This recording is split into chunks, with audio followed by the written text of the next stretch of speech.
Hi ladies, it's Jen here and may be one of the first to wish you a very happy new year. There you can see the inspiration piece for this week, and that was the Scraplift layout that myself and my partner Kelly picked for this Scraplift Saturday on January the 2nd. That was by the amazing Missy Whitten. She is a design team member on the Hip Kit Club and on many other places as well, other design teams. I think she's really amazing. What caught my eye on that was the way that she used that Joy die cut, and the way that she had backed the circles, and just her use of color and the splatter and things like that. So I didn't necessarily go with her color scheme because I was working with our inspiration piece this week, and so I wanted to use a lot of sort of sparkly and some red and a little bit of pink. So you're going to see how I did that.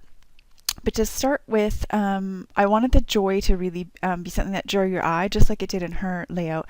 So what I'm doing here is using the die cut, and I've covered it with Versamark, and now I'm using some silver embossing powder, the heat embossing powder, to cover it.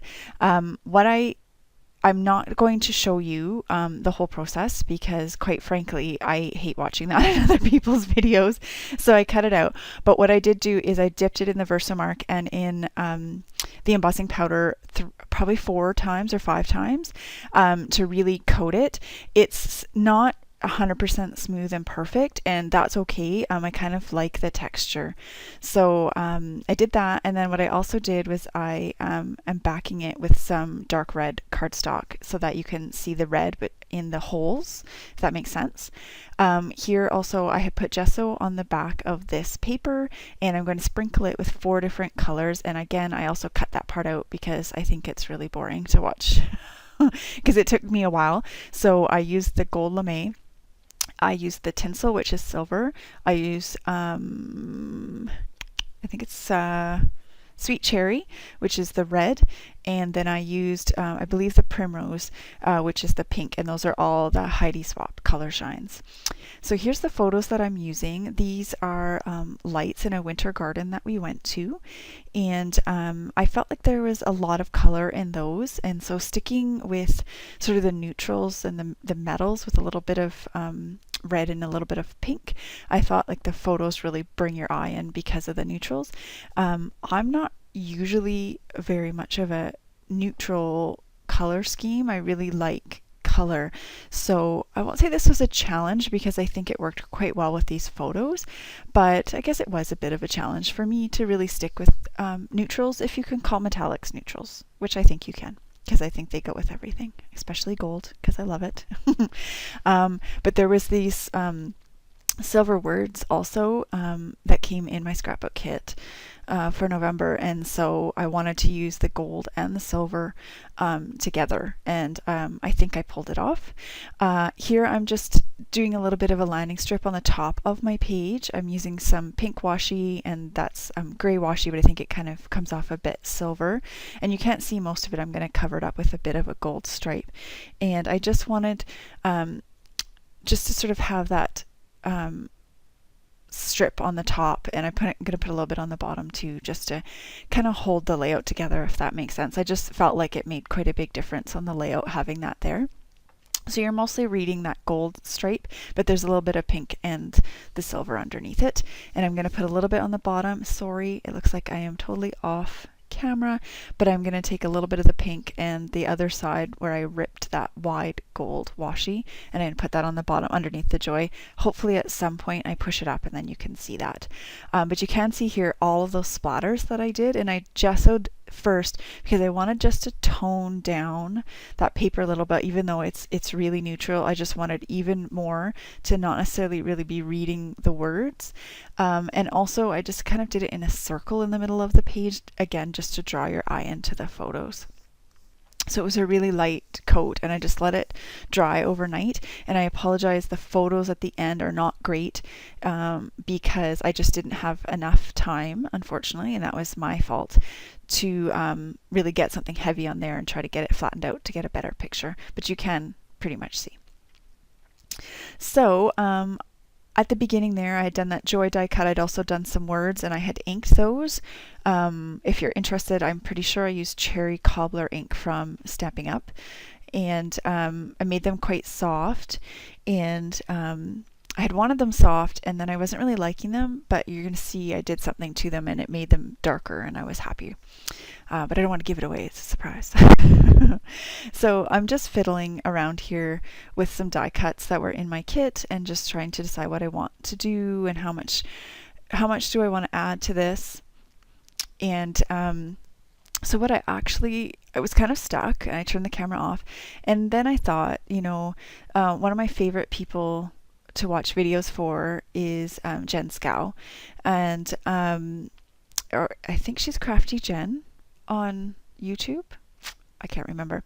I will link to her below since I'm mentioning her. And one of the things that she does that I really like is she does typewritten journaling, especially on a page like this where it's going to be hard to write because you've put stuff on there. And I don't have a typewriter, so what I did is I just went and found a typewriter font and printed that off on my computer and then cut them up. So thank you to Jen for the inspiration here. I was a little bit stuck. I wasn't sure what I wanted to do. I didn't want to add a whole bunch of embellishments. I just felt like it was too much. And because I really wanted that joy to really draw your eye in the photos. So doing my journaling like this really worked out awesome. And I kind of, I just cut them off just at the end of wherever the word was. So they're all just slightly different lengths, and then I'm going to stagger them when I stick them down as well. And so they're all going down the left side there. I was kind of going for more of a diagonal, and then I've got like the circle in the middle, and I end up putting some more stuff around the circle, and so I'm not really sure if I'm going in any direction. I'm kind of going in all directions. I don't know, but I think it works. I just, I just had fun with this. I haven't done a layout in a while.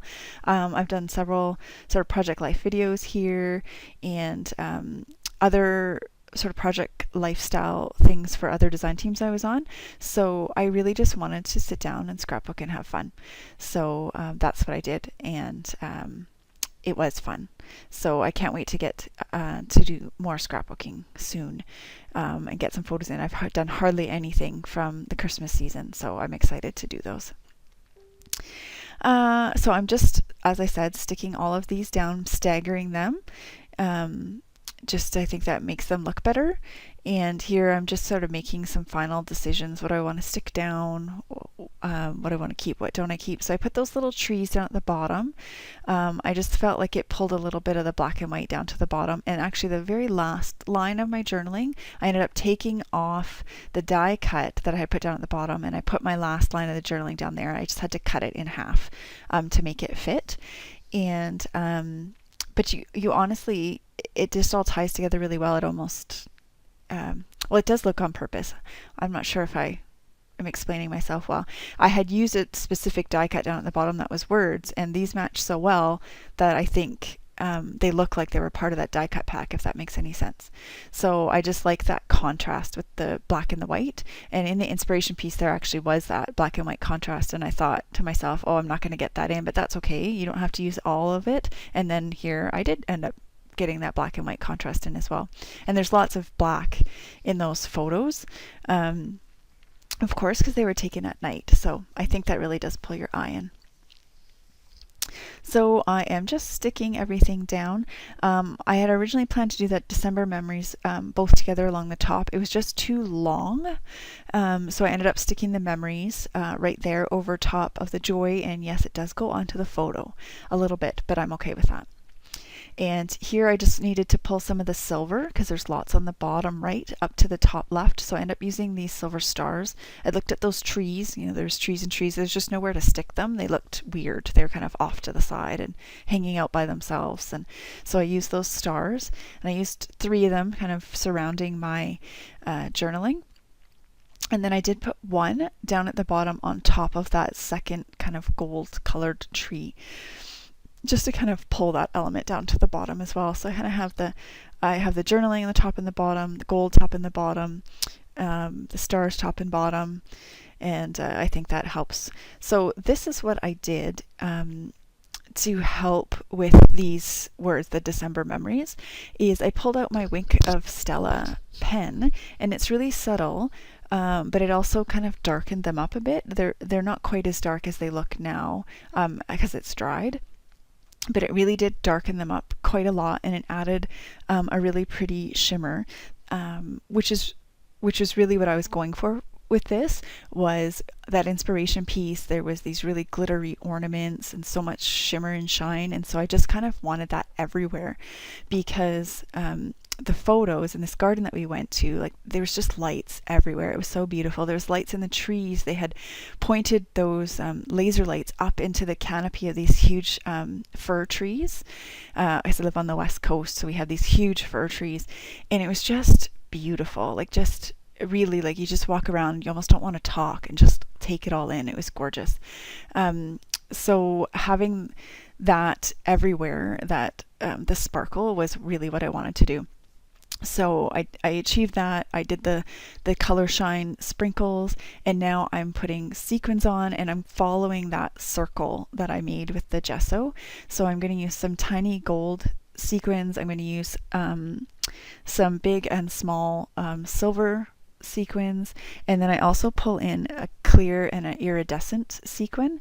I apologize because I turned the camera off when I went to stick all these down, because again, I feel like it's really boring to watch people stick these down, and I forgot to turn it back on.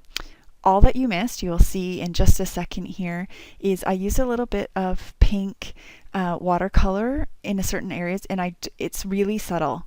So maybe you can kind of see it on the edges of the photo. I just added that in, and then I added in 5 red sequin stars as well. So I hope you enjoy, ladies, and I will be back again real soon. Bye now.